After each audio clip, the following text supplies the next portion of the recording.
नमस्कार दोस्तों, digital service channel पर आप सभी का दिल से स्वागत करता हूं। दोस्तों, रसिया यूक्रेन युद्ध से आज मार्केट में एक भीषण गिरावट हमें देखने को मिली है। अब यूक्रेन युद्ध से जो रसिया यूक्रेन का युद्ध चल रहा है, क्या मानवता का विनाश होगा? भारत का क्या रोल रहने वाला है? ये भी देखना है, क्योंकि यूक्रेन के दूतावास ने प्रधानमंत्री मोदी जी से अपील करी है। उन्होंने मदद मांगी है कि वो रसिया से, यानी कि जो रसिया के राष्ट्रपति हैं मिस्टर व्लादिमीर पुतिन, उनसे बात करें। और सूत्रों के हवाले से ये बात भी सामने निकल कर आ रही है कि आज रात मोदी जी रूस के राष्ट्रपति मिस्टर पुतिन जी से बात भी कर सकते हैं। देखिए, इस युद्ध का असर कहाँ तक जा सकता है, ये एक बहुत ही गंभीर विषय है। क्योंकि जब दो देशों के बीच युद्ध होता है तो उससे सिर्फ सेना को ही नहीं, उन देशों की सेनाओं को ही नहीं, आम नागरिकों के जीवन पर भी काफ़ी प्रभाव पड़ता है। उन्हें भी मुसीबतों का सामना करना पड़ता है। इस युद्ध के कारण आज क्रूड ऑयल के दामों में हमें काफ़ी ज़्यादा तेज़ी देखने को मिल रही है। अगर इस युद्ध के दौरान कोई और देश सामने आता है या तीसरा देश हस्तक्षेप करता है तो हो सकता है कि वर्ल्ड वार जैसी यानी तीसरे विश्व युद्ध की जैसी स्थिति भी उत्पन्न हो सकती है। क्या तीसरा विश्व युद्ध होगा? अभी तक ऐसा कोई रिपोर्ट देखने को नहीं मिल रही है। लेकिन क्योंकि अगर कोई तीसरा देश इसमें हस्तक्षेप करता है तो हो सकता है कि इस तरह की स्थिति भी उत्पन्न हो। अगर ऐसा होता है तो मार्केट में भीषण गिरावट भी हमें देखने को मिल सकती है, क्योंकि आज ऑलरेडी मार्केट में एक अच्छी खासी गिरावट हमें देखने को मिली थी। और आज निफ्टी ने या निफ्टी बैंक ने जो भी इनके क्रूशियल सपोर्ट थे उनको जो है तोड़ दिया है। तो एक बार हम इनके टेक्निकल पर भी चर्चा कर लेते हैं। अगर हम देखें तो निफ्टी 50 के अंदर आज हमको 815% की भीषण गिरावट 815 पॉइंट्स की भीषण गिरावट देखने को मिली थी। 4.8% निफ्टी 50 डाउन था। वहीं निफ्टी बैंक में 2163 पॉइंट की गिरावट, यानी कि 5.8% की गिरावट। Nifty mid cap 1634 point, Nifty small cap 622 point. सभी जितने भी सेक्टर थे, जितने भी स्मॉल कैप, चाहे वो निफ्टी आईटी हो या फार्मा हो या अन्य सेक्टर, सभी पर हमें एक विशाल गिरावट हमको देखने को मिली है। अब हमको करना क्या है? देखिए, ये निफ्टी 50 का मैंने टेक्निकल चार्ट कर रखा है। जो भी ट्रेंड लाइन, जो भी सपोर्ट है, रेजिस्टेंस है, मैंने ड्रॉ कर रखा है। तो अभी जो इसका एक क्रूशियल सपोर्ट आ रहा है 16,166 का, तो यहाँ पर आप देख सकते हैं, यहाँ पर एक मेजर सपोर्ट देखने को मिल सकता है। आज हालांकि इसने टच करने की कोशिश भी करी निफ्टी ने, और अगर यह सपोर्ट देखिए टूटता है तो जिस तरह से देखिए जब वार जैसी स्थिति होती है तो कोई भी सपोर्ट या रेजिस्टेंस काम नहीं करता है। तो यह सिर्फ हम एक टेक्निकल्स पर देखने की कोशिश कर रहे हैं कि आने वाले समय में अगर इस तरह की स्थिति बनी रहती है तो क्या टारगेट हमें देखने को मिल सकते हैं। तो अभी जो इसका एक मेजर सपोर्ट आ रहा है उसको आप फर्स्ट सपोर्ट मानकर चल सकते हैं, वो है 16,166 पॉइंट का। नेक्स्ट जो सपोर्ट है वो है इसका 15,649 का। ये इसका सेकंड सपोर्ट काम कर सकता है। तो अभी आप सभी को करना क्या है? अगर आप बिगिनर हैं, आप किसी तरह की कोई नई एंट्री लेना चाहते हैं ऑप्शन के अंदर, तो मैं अवॉइड करने के लिए बोलूँगा। क्योंकि आज जिस तरह से मार्केट गिरी, मैंने सोचा भी नहीं था कि इस तरह की स्थिति भी उत्पन्न हो सकती है। क्योंकि आज मॉर्निंग में ही युद्ध हो चुका था और हमें मार्केट में एक रेंज बाउंड देखने को मिल रहा था। मार्केट में आज 3% के आसपास गिरावट देखने को मिली थी। उसके बाद थोड़ी सी रिकवरी भी देखने को मिली, लेकिन उसके बाद जो गिरावट हुई वो आप सभी ने देखी ही है। बात करें अगर हम बैंक निफ्टी की, तो आज अगर निफ्टी बैंक में देखा जाए तो ओपन हुआ था 36,085 के ऊपर, हाई लगाया है 36,709 का, ऊपर जाने की कोशिश कर रहा था। वहीं जो लो लगाया है आज ने 34,991 का, क्लोजिंग दी है 35,228 के ऊपर।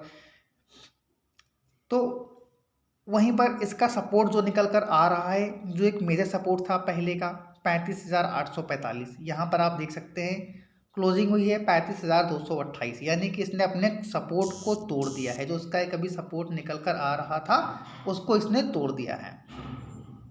वहीं पर अगर हम देखें इसका जो नेक्स्ट सपोर्ट निकल कर आ सकता है निफ्टी बैंक के लिए, वो सपोर्ट यहाँ पर आपके सामने है ये वाला 33,672 या एक मेजर सपोर्ट के तौर पर काम कर सकता है। अगर यह लेवल टूटता है तो जो अगला टारगेट आपको देखने को मिल सकता है निफ्टी बैंक के अंदर वो रहने वाला है 31,933, यानी कि मोटा मोटा 32,000 आप पकड़ कर चल सकते हो।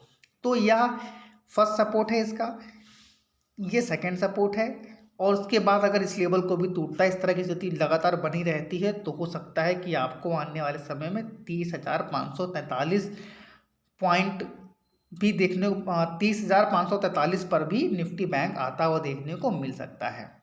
अभी हमारे व्यूअर हैं, उन्होंने बोला था सर हेमिस्फीयर प्रॉपर्टीज़ में लगातार गिरावट हो रही है, इस पर एक वीडियो बनाई है। तो मैं उनको बताना चाहता हूँ कि देखिए सर, सिर्फ हेमिस्फीयर प्रॉपर्टीज़ इंडिया लिमिटेड के शेयर्स में ही गिरावट देखने को नहीं मिल रही है। आज अगर हम देखें तो 100 रुपये 60 पैसे के आसपास इसने क्लोजिंग दी है और 10% के करीब इसमें गिरावट हमें देखने को मिली थी। वहीं पर अगर हम जब कोविड का समय था तो इसका लो देखें तो 60 रुपये के आसपास यहाँ लो था। यहाँ देखिए मैंने मेंशन कर रखा है, तो 60 रुपये के करीब इसका लो हमें देखने को मिल रहा था। उसके बाद इसमें एक अच्छी खासी रिकवरी देखने को मिली थी और स्टॉक करीब 200 रुपये के आसपास भी जाने की कोशिश करता हुआ देखने को मिला था। लेकिन उसके बाद काफ़ी दिन तक ये कंसोलिडेट करता रहा स्टॉक। उसके बाद इसने 150-160 के आसपास का लेवल दिखाया, लेकिन उसके बाद लगातार गिरावट, क्योंकि यहाँ पर कोविड के थर्ड वेव, उसके बाद क्रूड ऑयल के बढ़ते दाम, फिर अब यहाँ रशिया और यूक्रेन का वार। तो अगर हम देखें तो यहाँ पर सिर्फ वही नहीं, लेटेंट व्यू जो एक अच्छा खासा सपोर्ट, एक अच्छी खासी कंपनी है, इसमें भी हमें करीब करीब 11 से 11.5% की भीषण गिरावट देखने को मिली थी और आज स्टॉक 377 के प्राइस पर ट्रेड कर रहा है। अगर हम कंपनी की बात करें तो कंपनी में गिरावट की देखिए सबसे बड़ी वजह है कि जो भी IT कंपनीज हैं, इनका ज़्यादातर जो रेवेन्यू आता है वो बाहर के देशों से आता है। तो इसके कारण तो ये देखिए गिरा ही गिरा है। लेकिन दूसरा जो मेजर कारण है वो है यूक्रेन और रशिया का वार। तो आप सभी के पास एक बेहतर मौका है कि अगर आप एक लॉन्ग टर्म निवेशक हैं, देखिए मैं अक्सर अपने वीडियो में लोगों से वीडियो के माध्यम से कहता हूं कि अगर आप किसी स्टॉक में एंट्री ले रहे हैं तो ज़्यादातर कोशिश किया करिए कि आप उसमें कम से कम 3 से 5 साल उस स्टॉक के अंदर टिके रहें। अगर आप इतना समय देते हैं तो आपको लॉस होने की संभावना काफ़ी कम होती है, अगर कंपनी फंडामेंटली स्ट्रांग है और अच्छा फ्यूचर ओरिएंटेड बिजनेस है तो। यहाँ पर जिस तरह से गिरावट हमें देखने को मिल रही है, हो सकता है आने वाले समय में और भी ज़्यादा गिरावट देखने को मिल सकती है और यह स्टॉक हमें करीब 320 रुपये के आसपास भी जाता हुआ देखने को मिल सकता है। तो लॉन्ग टर्म निवेशक हैं तो इस अपॉर्चुनिटी को आपको छोड़ना नहीं है और गिरते हुए बाजार में जो अच्छी फंडामेंटल स्ट्रॉन्ग कंपनियां हैं उनको बाय कर चलना है। लेटेंट व्यू का अगर हम टोटल देखें तो IPO की बात से करीब करीब 46% के करीब हमें डिस्काउंट स्टॉक के अंदर देखने को मिल रहा है। तो एक बहुत ही बेहतर पिक हो सकती है अगर आपका व्यू लॉन्ग टर्म का है तो। साथ ही साथ डेविस लैब के अंदर भी आज हमको करीब 6% की गिरावट देखने को मिली थी और स्टॉक 3,934 रुपये के आसपास ट्रेड होता हुआ देखने को मिला था। तो ये भी एक निफ्टी 50 का हिस्सा है, काफ़ी स्ट्रॉन्ग कंपनी है, आप इसको बाय कर चल सकते हो। ये देखिए कुछ पिक्स हैं जो इस गिरती हुई मार्केट में जो फंडामेंटली स्ट्रॉन्ग कंपनियां हैं, मैंने स्क्रीनशॉट के माध्यम से आपको समझाने की कोशिश करी है कि आप इन स्टॉक को बाय कर चल सकते हैं। दूसरा जो स्टॉक आता है बजाज फाइनेंस, इसके अंदर भी आज हमको करीब 4-5% की गिरावट देखने को मिली थी और 6,605 रुपये के आसपास स्टॉक देखने को मिला था। आज इसके अंदर भी 6.23% की भीषण गिरावट हमें देखने को मिली थी।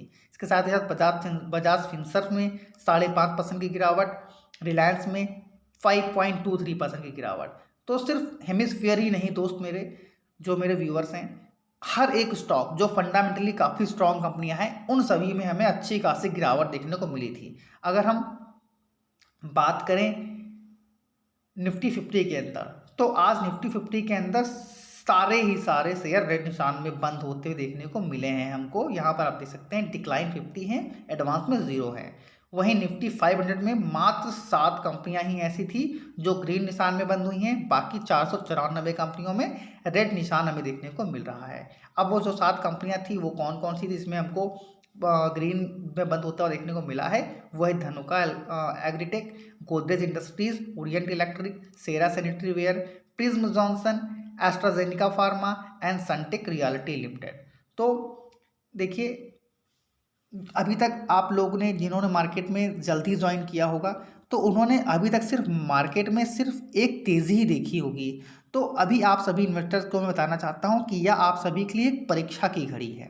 अगर आपने इस परीक्षा को उत्तीर्ण कर लिया ना, तो आपको सफल होने से स्टॉक मार्केट के अंदर कोई भी रोक नहीं सकता है। तो आप में से कई लोग जिन्होंने अभी तक मार्केट में सिर्फ तेजी ही देखी थी, इस तरह की गिरावट में आप सभी को धैर्य के साथ मार्केट में बने रहना है और गिरावट में फंडामेंटल मजबूत शेयरों को अपने पोर्टफोलियो में ऐड करना है। अभी एक न्यूज़ और निकल कर देखने को मिल रही है कि अमेरिका ने लाटविया में अपने सोल्जर्स भी भेजे हैं। तो लाटविया बताता चलो कि नाटो का सदस्य है और जो ये युद्ध हो रहा है उसके पीछे का ही सिर्फ सबसे बड़ा मेजर कारण क्या है कि रसिया चाहता था कि यूक्रेन नाटो के सदस्यता में शामिल ना हो। लेकिन उस बात को ना मानते हुए ही ये जो युद्ध हमको देखने को मिला है या इसी कारण से देखने को मिल रहा है। तो इसी तरह की फ्यूचर को अपडेट पाने के लिए चैनल को आज ही सब्सक्राइब करें। साथ ही साथ बेल नोटिफिकेशन को ऑन करना बिल्कुल ना भूलें। Thank you very much for watching this video. जय हिंद, जय भारत।